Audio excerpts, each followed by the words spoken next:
ife ngati ACADES pamodzi Youth Club zinthu zathu zili nyatwa ndipo zili mbambande. Chaka chino takwanitsa kukolola matumba achimanga okwana 95 komanso mbuzi za pasoni zilipo 51.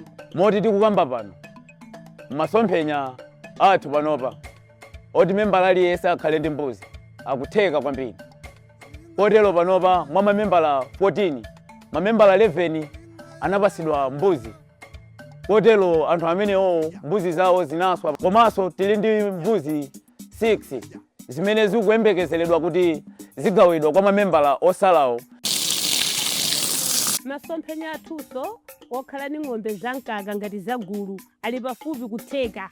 Moti tikukamba pano tili ni 1 eka ya nyemba kudimba. Tikagulitsa nyemba zimenezo ndalama yake tikasiya kuthumba la gulu. Chimanga takolola chija tigulitsa ndalama zake timanga khola la mbuzi. Mbuzi zoti zimanga bizinesi ya ziweto. Ndipo tapanga bizinesi ya ziweto ndalama zake tika kuthumba la gulu. Kuti ndalama zake tikagule ng'ombe zamkaka zija. Zonsezi zikuyenda bwino zedi. Chifukwa tinalandira maphunziro agribusiness ndi climate smart kuchoka kwa ACADES.